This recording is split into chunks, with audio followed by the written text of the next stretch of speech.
1편은 무려 1시간이 흘러야 베놈이 겨우 등장을 해요. 1시간 40분짜리 영화인데 1시간이 흘러야 베놈이 겨우 등장한다고. 자, 3편을 예로 들게요. 3편. 5번의 액션 중에서 메인 빌런과 관련된 제노페이지와 싸우는 거는 총 3번. 2번은 아무것도 아닌 내용이에요. 그냥 날아가는 거고 3번이야. 그 3번 중에 2번은 합쳐봐야 1분이 안 됩니다. 50초! 제노페이지와 마주친 건 50초! 좋아요, 구독! 소니 스파이더맨 유니버스 5번째 작품이죠. 베놈 실사 영화 3번째 편입니다. 트릴로지의 최종화라고 하죠. 이제 마지막 마무리를 한 건데 마무리가 진짜 된 건지는 잘 모르겠어요. 자, 원작이 있습니다. 원작은 마블 캐릭터에서 베놈이라는 캐릭터가 있죠. 베놈 캐릭터가 원작입니다. 1984년, 나보다도 형이에요. 2년 형이네. 84년 1월 어메이징 스파이더맨 252권에서 최초 등장했다고 합니다. 긁어왔어요. 자, 줄거리로 가보도록 하겠습니다. 줄거리는요, 일단 1편 줄거리를 잠깐 말씀을 드릴게요. 주인공은 에디 브룩입니다. 에디 브룩. 탐사 보도 기자인데요. 그 라운드 파운데이션이라는 회사가 있어. 큰 기업인데 여기서 드레이크라는 이 CEO가 우주에서 신비오트 4개를 갖고 옵니다. 3개는 자기들이 입수하고 하나는 돌아다녔어. 그런데 에디 브룩이 하나인 신비오트와 만나가지고 베놈하고 이렇게 결합이 됩니다. 융합이 되고 그 회사하고 싸워가지고 결국 승리한다. 드레이크가 라이엇이 된 거고 에릭이 베놈이 돼서 라이엇과 베놈이 싸우는 걸로 마무리가 됐죠. 그리고 2편에서는 연쇄살인범 캐서디라는 애가 있습니다. 이 캐서디 인터뷰를 하다가 그 피를 조금 이렇게 묻히게 됐는데 그 피가 이렇게 융합이 돼가지고 카니지가 돼버립니다. 그래가지고 카니지하고 베놈하고 싸우는 이야기가 펼쳐졌었죠. 자, 3편. 과거에 공허의 신 널은 자신의 자식인 신비오트들에게 배신을 당합니다. 그래서 클린타르라는 곳에 갇혀버리게 돼요. 이제 너를 클린타르에서 해방시킬 수 있는 것이 코덱스라는 건데, 열쇠 같은 거예요. 코덱스라는 것인데, 이 코덱스가 어느 곳인가에서 완성이 되었다고 합니다. 그래서 신비오트 사냥꾼인 제노페이지에게 그 괴물들이 있어요. 괴물들에게 온 우주를 뒤져서 코덱스를 가져오면 온 행성들을 파괴하고 신비오트를 말살하고 너네들은 살려주겠다라는 약속을 하게 됩니다. 그래서 제노페이지들이 온 우주를 뒤져가지고 코덱스를 찾아오게 되는 거죠. 자, 한편 MCU 세계관에 와있던 에디 브룩과 베놈은 다시 자신들의 지구 멕시코로 돌아오게 됩니다. 그러니까는 MCU 살짝 맛봤다가 다시 소니로 돌아왔어요. 그러니까는 MCU 합치는 그런 거는 말짱 꽝입니다. 없습니다. 자, 멀리건을 죽였다는 누명을 쓰게 됩니다. 그래서 도망자 신세로 다시 전락하게 된 거죠. 그래서 안 되겠다.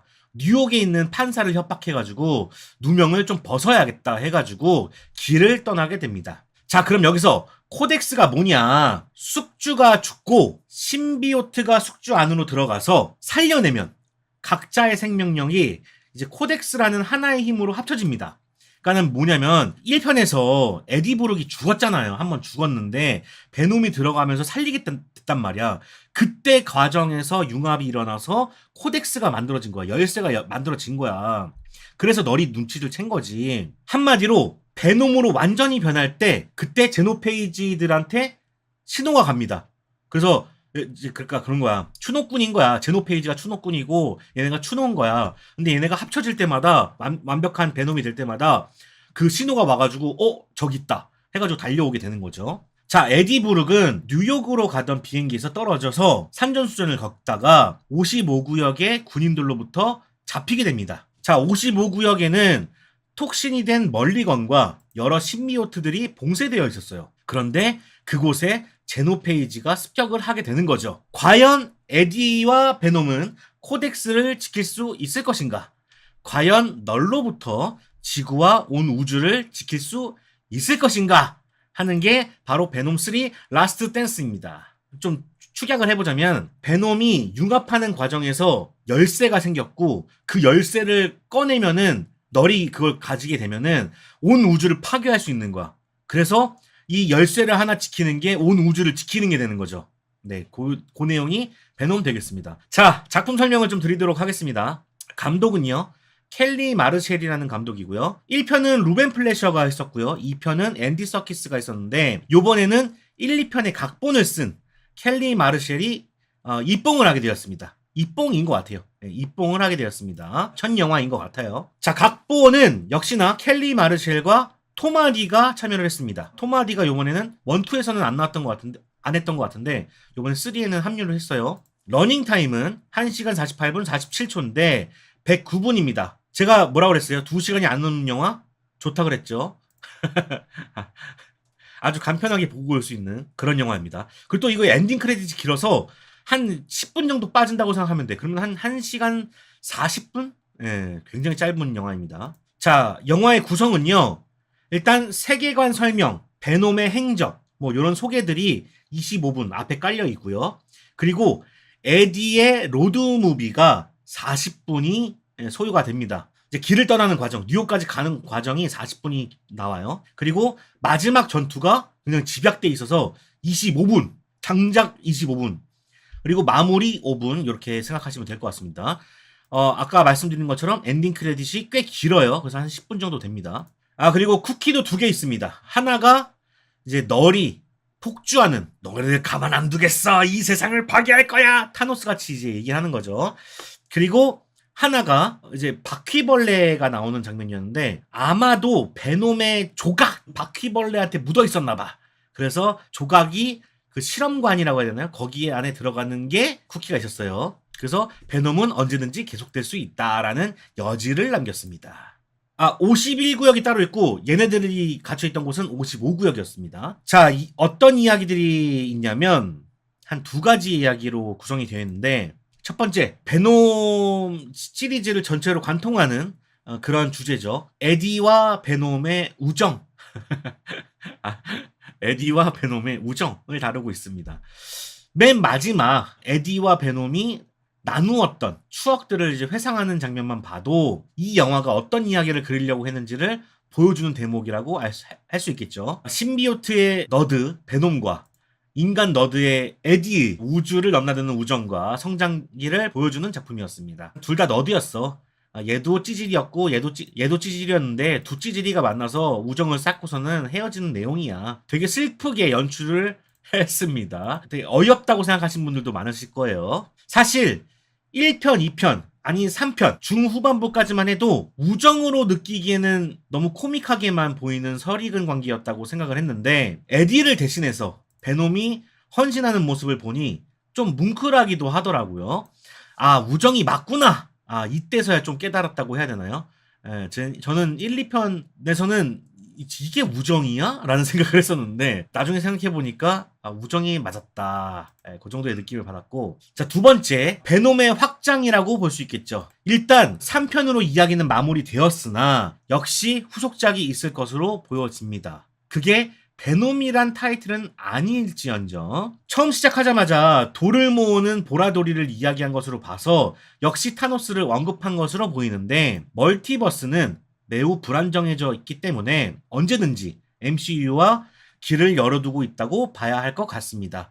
베놈은 언제든지 MCU와 협력할 자세가 되어 있다라고 열어놓은 셈이죠. 또 이제 로키에서도 보면은 시간관리국이 계속 엉망이다 보니까 계속 다른 시간대가 나올 수 있는 상황인 거죠. 또 페인 박사 역을 맡은 주노 템플이 마지막에 스크림 혹은 에고니로 보이는 캐릭터로 변한 것으로 보아서 다음 시리즈의 주인공을 맡을 수도 있지 않을까 조심스럽게 예측을 해봅니다. 스크림이나 에고니가 아닐 수도 있습니다. 혹시 다른 정보 있으면 댓글로 좀 부탁을 드리고요. 제가 일단 봤을 땐 스크림으로 봤는데 좀 헷갈려요. 그 어두워가지고 이게 색깔이 좀 애매걸렁하더라고. 확실한 정보가 있으면 좀 알려주시면 좋을 것 같고요. 토마디의 베놈이 일단은 일단락을 졌다고 봐야 되는데 MCU와 합류하면 또 어떻게 될지 몰라요. 저는 그렇다고 생각합니다. 그리고 마지막 쿠키에서 보여준 것처럼 베놈의 신비오트 조각이 아주 조금 남겨진 것처럼 표현이 됐는데, 이는 한참 뒤에 돌아올 베놈을 위해 남겨놓은 여지라고 볼 수 있겠습니다. 일단 마무리 졌어. 토마디가 나 여기까지 계약을 했고 계약을 완수했으니까 나 일단 다른 영화 좀 찍고 올게, 뭐 이런 느낌일 수 있습니다. 그래서 섣부른 판단은 금물이죠. 왜냐면 데드풀에서도 보면은 조니도 돌아오고 막 파이로도 돌아오고 막 다 돌아오잖아. 그런 것처럼 또 돌아올 수 있기 때문에 남겨놨다. 자, 그래서 저는 어떻게 봤냐. 일단 재미있다, 재미없다를 얘기하기 전에 저는 되게 의외였던 영화라고 말씀을 드리고 싶어요. 되게 의외였던 영화. 그러니까 중후반까지만 해도 이거는 까야겠다. 이거는 대차게 까야겠다라고 했던 영화였습니다. 사실 지금 맘 같아서도 완성도가 뛰어난 영화라고 보긴 어렵지 않나라고 생각을 하고 있거든요. 이게 작품이 재미가 진짜 없다라는 생각이 드는데 하지만 중후반부에 나오는 그 장면들이 취향 저격을 좀 하는 바람에 취향이 좀 자극이 된 영화라서 일단은 나쁘지 않았다라고 말은 해야 될 것 같아요. 그러니까 완성도로 보면은 이건 진짜 못 만들었다라고 볼 수 있으나 취향이 좀 반영돼서 개인적으로는 그냥 나쁘지 않았다. 3편 중에 나쁘지 않았다. 개인적으로는 1, 2편보다 훨씬 만족스러웠다. 워낙 1, 2편을 너무 재미없게 봐가지고 제가 1편 아마 1.5점에서 2점 줬을 거고 2편도 아마 1.5점에서 2점 줬을 텐데 이번에는 한 2점에서 2.5점 뭐 그 정도 되는 수준이라고 생각하시면 될 것 같습니다. 아예 재밌다 막 그렇게는 얘기하지 않았어요. 저도 페인 박사 신비오트 변한 거 스크림으로 봤어요. 스파이더맨 느낌 나는 베놈이었음. 자, 일단 이것부터 말씀을 드려야 될 것 같습니다. 제 마음을 뺏어간 부분부터 시작을 해야 될 것 같은데 첫 번째, 제 마음을 뺏어갔던 취향 저격했던 두 가지의 부분. 첫 번째는 널의 표현입니다. 널의 표현. 사실 널이 보여준 거는 아무것도 없었어요. 널이 직접 나서서 베놈을 상대한 것도 아니고 신비오트에 맞서서 싸운 것도 나오질 않습니다. 그런데 영화 시작부터 널의 묘사하며 목소리하며 이 압도적인 무드가 형성되었다고 저는 생각을 하거든요. 입만 나불거렸던 베놈2의 캐서디하고 비교가 많이 됐어요. 둘 다 뭐 보여준 건 없고 입만 나불댄 건 똑같은데 그 공포스러운 분위기가 한번 형성이 되고 나니까 긴장감이 생겼던 것 같습니다. 그래서 만약에 이게 차이가 감독의 차이라고 하면은 3의 감독이 승. 그 표현력이 상당히 좋았다. 널의 그 압도적인 그 포스가 타노스를 연상케 하는 그런 느낌을 받았거든요. 왠지 모르겠어. 목소리 때문에 그런 건지 분위기 때문에 그런 건지 미장센 때문에 그런 건지 잘 모르겠지만 저는 목소리가 일단 한몫했다고 생각하고 사운드가 한몫했다고 생각해요. 사운드가 그게 너무 좋았고 두 번째 왜 의외였냐. 스포일러 있습니다. 스포일러 있습니다 여러분. 여기서 예고편만 봤을 때 중후반까지 영화를 봤을 때 에디와 베놈의 로드무비로 끝날 것처럼 보였거든요. 이거 계속 여행하는 거네? 로드무비네? 계속 이렇게 끝나겠구나 생각을 했는데, 그래가지고 저는, 이거 악평 써야겠구나.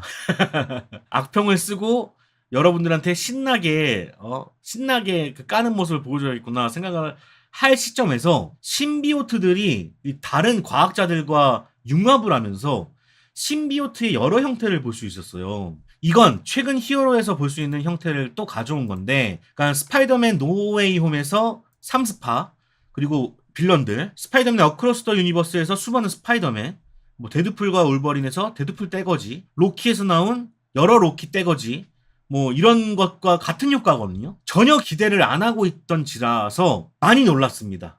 이런 게 있을 거라고 생각을 아예 못했어. 그도 그럴 게 1편에서도 여러 신비오트들이 많이 있었지만 모두 융합하지는 않았단 말이에요. 그러다 보니까 기대감이 전혀 없을 수밖에 없죠.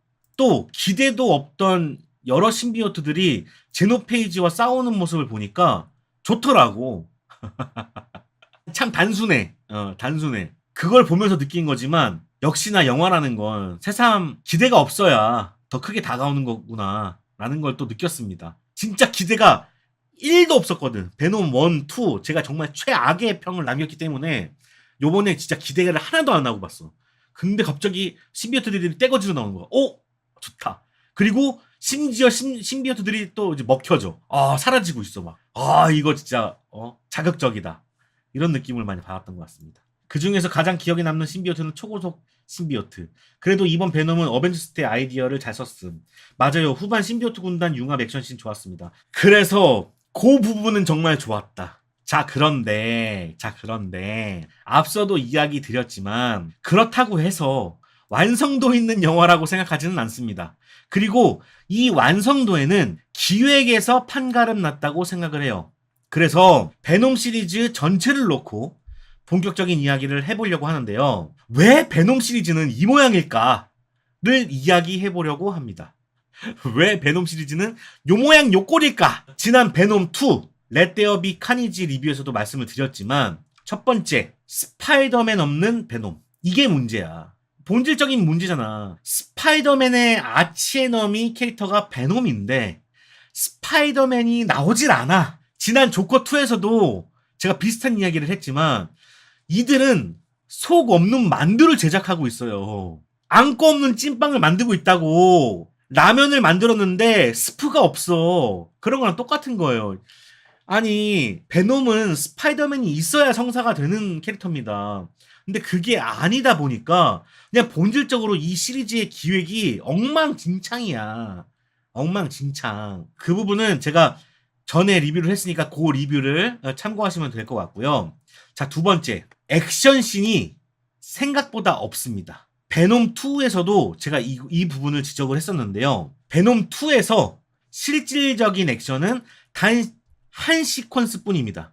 단 한 번밖에 안 나온다는 거예요. 앞서 머리로만 등장을 하고 에디와 티격태격 할 뿐 본격적으로 카니지와 싸운 성당시 빼고는 액션씬이 없습니다. 자, 우리는 베놈을 뭘 보러 간 거야? 베놈의 액션을 보러 가는 거란 말이야. 원래 본질이 그래요. 그냥 관객들은 그런 걸 원해. 뭐 다른 걸 뭐 차치하고 그냥 그걸 원해. 그래서 갔잖아. 근데 액션이 많이 없어. 이거는 1편도 마찬가지고 3편도 마찬가지입니다. 1편은 무려 1시간이 흘러야 베놈이 겨우 등장을 해요. 1시간 40분짜리 영화인데 1시간이 흘러야 베놈이 겨우 등장한다고. 자, 3편을 예로 들게요. 3편. 첫 번째, 최종 빌런과 전혀 없는 깡패들과 싸웁니다. 깡패들과 싸우는 거는 1편에서도 있었죠. 이거 제가 초를 셌어요. 1분밖에 안 됩니다. 깡패들과 싸우는 거 1분. 자, 두 번째, 비행기에서 잠깐 마주친 제노페이지. 비행기 위에서 이제 제노페이지 괴물하고 싸우잖아요. 이거 몇 초? 30초. 자, 여태까지 액션 나온 거 1분 30초예요. 자, 세 번째, 군인들이 쫓아와서 계곡에서 싸운 거. 이거 좀 긴 거 같죠? 이거 2분. 자, 네 번째, 자, 스위트룸에서 쫓아온 제노페이지. 요거 싸우는 거 20초. 그리고 마지막 전투 25분 이렇게 있는데 5번의 액션 중에서 메인 빌런과 관련된 제노페이지와 싸우는 거는 총 3번. 2번은 아무것도 아닌 내용이에요. 그냥 날아가는 거고 3번이야. 그 3번 중에 2번은 합쳐봐야 1분이 안 됩니다. 50초! 제노페이지와 마주친 건 50초! 그리고 마지막에 다 쏟아붓죠. 그러니까 앞에서는 아예 액션을 안 하고 뒤에서 싹 쏟아붓는 거야. 자, 1, 2, 3편 모두 엔딩에만 온 힘을 다하는 방식의 꼼수를 쓰고 있어요. 예. 자, 이걸 반대로 생각해보면 뭐예요? 영화 대부분은 드라마로 이루어져 있다는 겁니다. 25분을 제외하면은 1시간 40분 중에 25분을 제외하면 나머지는 다 드라마로 채워져 있다고. 우린 액션을 보러 갔는데 액션을 보러 온 관객들에게 3분의 2가량 드라마만 주구장창 보여준다는 거예요. 1편에서는 사람과 융합이 됐느니 안 됐느니 막 이런 얘기를 계속 하죠. 2편에서는 에디 너랑은 안 맞아. 베놈 너랑은 맞아 안 맞아. 막 이걸로 또 이제 시간을 끌고요. 3편에서는 야 코덱스 찾았니 못 찾았니 이걸로도 시간을 끕니다. 자, 이게 사측 반대로 보면은 굉장히 똑똑한 기획일 수 있습니다. 액션을 보여준다는 건 그만큼 베놈이 많이 나와야 한다는 소리고 베놈이 많이 나온다면 그만큼 CG를 많이 써야 한다는 소리고 CG를 만들어야 된다는 건 그만큼 돈을 써야 한다는 소리인데 액션이 없다는 건 그만큼 돈을 아꼈다는 소리가 되는 겁니다. 돈을 쓸 생각이 없어 소니는 처음부터 실제로 베놈 1편은 1억 달러 제작비를 들여서 8억 달러의 수입을 기록합니다. 8배를 기록해요.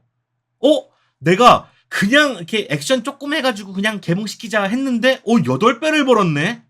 야, 이거 멈출 수 있어요 없어요? 멈출 수 없죠. 자, 베놈 2편은 1억 1,000만 달러를 들여서 5억 달러의 수익을 기록합니다. 5배! 코로나 시국인데도 2021년 전세계 박스오피스 7위를 기록합니다. 저예산으로도 완성도를 이 정도만 해서 만들어도 떼돈을 버니까 돈을 더 드리겠냐고요.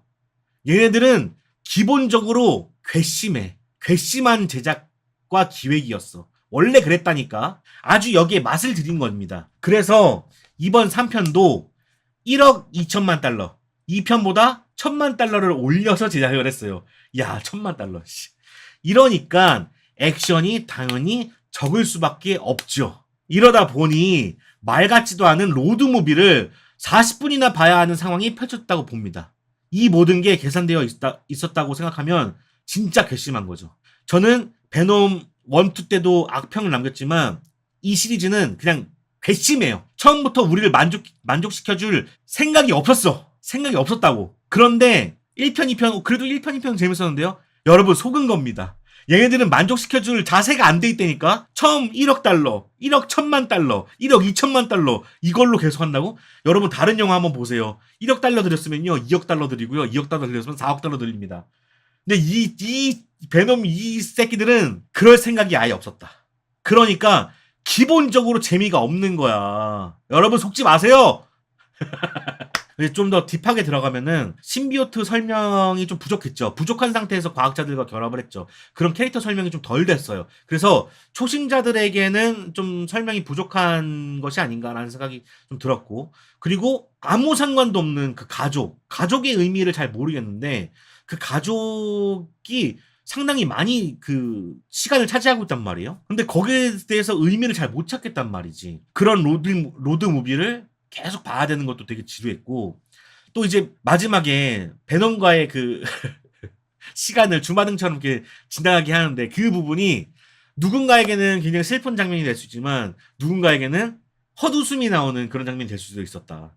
그래서 전체적으로 완성도가 너무 떨어진다. 그냥 베놈 시리즈가 완성도가 너무 떨어져요. 오히려 1편, 2편 좋은 감독들을 데리고 왔음에도 불구하고 좋은 모습을 보여주지 못했고, 아마도 이거는 지금으로서 결과론적으로 보면은 투자가 덜 돼서 그런 것이 아닌가라는 생각도 들었고, 개입을 많이 했을 수도 있겠다라는 생각도 들었습니다. 그래서 베놈은 이제 빠이빠이고 계속 될 것 같거든요. 이게 스크림으로 나오든 뭐 다른 애로 나오든 뭐 베놈 시리즈는 계속 될 것 같으니까 한번 지켜보고 나중에 MCU로 편입이 돼서 거기서 좀 볼 수 있었으면 좋겠네요. 근데 요즘에 MCU로 들어가도 잘 될 수 있을까 또 걱정이에요.